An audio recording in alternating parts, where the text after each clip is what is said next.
I think Jet fans are slightly underrating Darrell Bevell.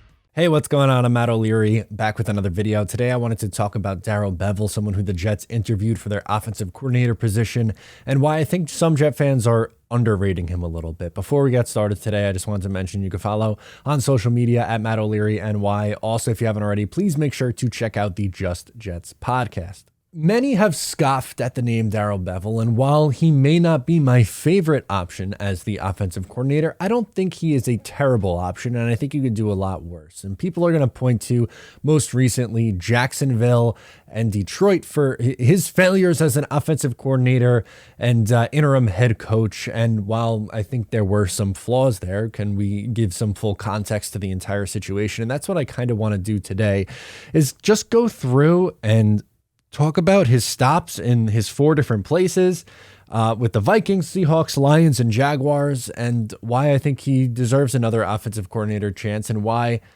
I would be okay with the hire. Am I going to be jumping over the moon for him? Am I going to say this is the best thing ever? I don't know about that, but I could see the logic in hiring him. One, he has a ton of play calling experience, which I think the Jets need to go the polar opposite route. They had someone with no play calling experience in LaFleur. And instead of bringing someone in to groom him, they, I think, are going to go with someone who has a lot more experience developing a quarterback. So let's talk about his time. We'll start early with the Vikings. And what I really liked about his time with the Minnesota Vikings is his versatility. When they drafted Adrian Peterson in 2007, or no, was it 2006? Moral of the story, when they drafted Adrian Peterson, really they became a big-time rushing offense in 2007 and 2008. Behind Adrian Peterson, which just makes sense. He's one of the best running backs of all time. But then in 2009, they land Brett Favre. We know Favre spent 2008 with the Jets. He goes on in 2009 to the Minnesota Vikings, and they have a phenomenal year. But he completely switched up how he ran that offense. In 2007 and 2008, it was just on Adrian Peterson's back, and that's how they got by. Then you bring in Favre, and Favre has arguably the best year of his career stats-wise at 40 years old as a thrower.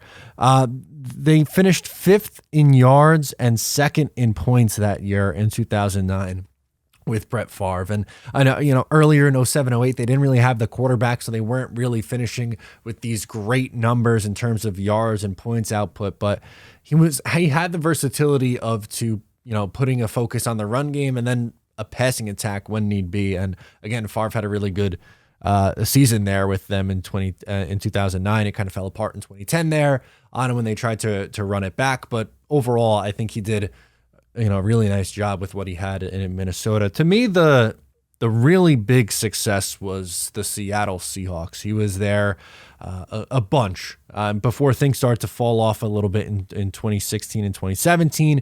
He was top 10 in points 4 times. Like he was putting up solid production. You take a top 10 offense in points 4 times. And in the 2 years that he wasn't, it was 18th and 11th in 2016 and 2017. And he really built a run first offense there. That's when Seattle had their most successes, when they were a run first offense.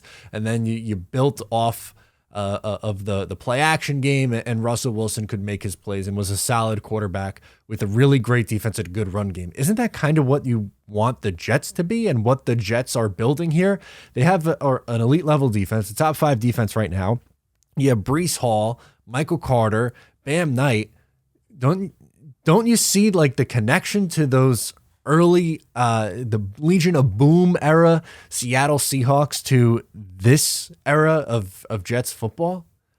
I see an offense that has the potential to be a really good run game and play great defense. They just need an average kind of quarterback. And again, I think we saw success with Bevell and what he was able to get out of Russell Wilson, who was really his project. And I think he did a pretty nice job with that project there. Perfect? No, not perfect. He wouldn't have been, he wouldn't be available right now if he was perfect. But again, I think he did a nice job there in Seattle. On to the Lions in 2019 and 2020. Now, when you see the numbers, they don't exactly jump off the page, but you got to give it a little bit more context. So in 2019, they finished 17th in yards and 18th in points. They did this with Matthew Stafford only playing half the season. Stafford missed 8 games. The following year in 2020, they finished 20th in points and 20th in yards, which isn't great, but is that an improvement over where the Jets usually are? Yes. But in the games that Stafford played during his stint with the Detroit Lions, he had them averaging 25 points per game. 25. That'd be 8th in the league this year. That would be a significant upgrade. For context, if the Jets were average and scored 22 points on average every single game, they would have won 11 games this year. This is, again, a significant upgrade with Matthew Stafford, who we know is a really good quarterback, but what else did they have on those teams? They didn't have anything on that 2020 team. They were terrible. And was able to get enough out of them. And then in 2021, everyone points to the dumpster fire that was the Jacksonville Jaguars. And yes, there's no denying that was a dumpster fire, but he didn't call the plays. Urban Meyer was the one calling the plays. And what do you expect him to do with Urban Meyer? That whole situation last year was toxic. This year, he was a quarterback's coach, or a passing game coordinator, rather, for the Miami Dolphins with Tua, working with Tua and Mike McDaniel.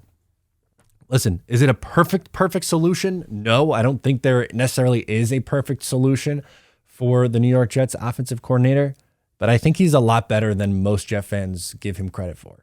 I see a lot of people on Twitter saying that this is terrible. He would be an awful hire. It'd be embarrassing.